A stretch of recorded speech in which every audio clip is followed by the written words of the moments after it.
Hello students, welcome to the steno tutorial. 80 शब्द प्रति minute की गति से डिक्टेशन।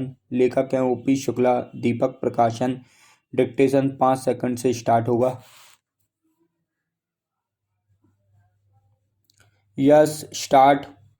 अध्यक्ष महोदय, सूचना मंत्रालय एक ऐसा मंत्रालय है जिसके कामों के संबंध में यह कहा जा सकता है कि बहुत कम आलोचना की गुंजाइश है। इसके कामों में आम तौर से यह देखा गया है कि सभी स्थानों पर प्रगति हुई है। जहाँ जहाँ कुछ कमजोरियां हैं उनको सुधारा जा सकता है। इसलिए सबसे पहले मैं आकाशवाणी के संबंध में कुछ कहना चाहता हूँ। यह बात सच है कि आकाशवाणी ने परिस्थितियों के अनुकूल अपने को बदला है। जब हमारे देश पर संकट आया तो इस विभाग ने डटकर उसका मुकाबला किया और परिस्थितियों के अनुसार अपने प्रसारणों को बढ़ाया। लेकिन मुझे दुख के साथ कहना पड़ता है कि इसकी भाषा नीति में अभी तक कोई परिवर्तन नहीं आ पाया है।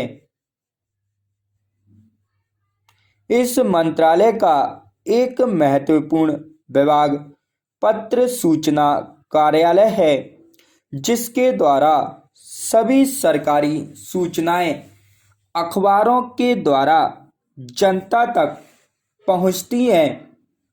अभी तक हमारे इस मंत्रालय का यह रुख रहा है कि इस देश की भाषा अंग्रेजी है और सब काम अंग्रेजी भाषा के माध्यम से होना चाहिए। यही कारण है कि इस विभाग से जितनी सूचनाएं प्रसारित होती हैं उनमें से अधिकांश अंग्रेजी में ही प्रसारित होती हैं, जिसके कारण देश में हमारी सरकार की बातें जनता तक नहीं पहुंच पाती।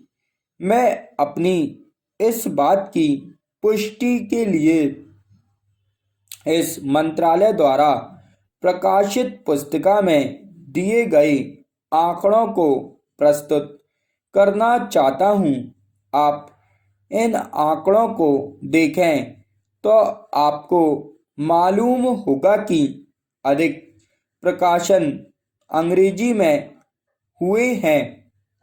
हिंदी या अन्य क्षेत्रीय भाषाओं के प्रकाशनों की संख्या बहुत कम है, जबकि इस देश में अंग्रेजी जानने वालों की संख्या 2% से अधिक नहीं है।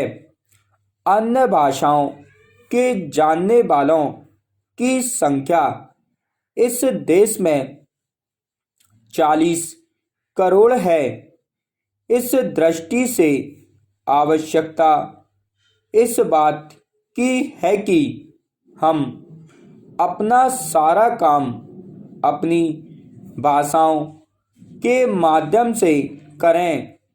अभी कई माननीय सदस्यों ने अपने विचार व्यक्त करते हुए कहा कि 1965 से हमारे देश की मुख्य भाषा हिंदी हो गई है और अंग्रेजी सहभाषा के रूप में है, लेकिन फिर भी अधिकांश काम आज भी अंग्रेजी में ही होता है।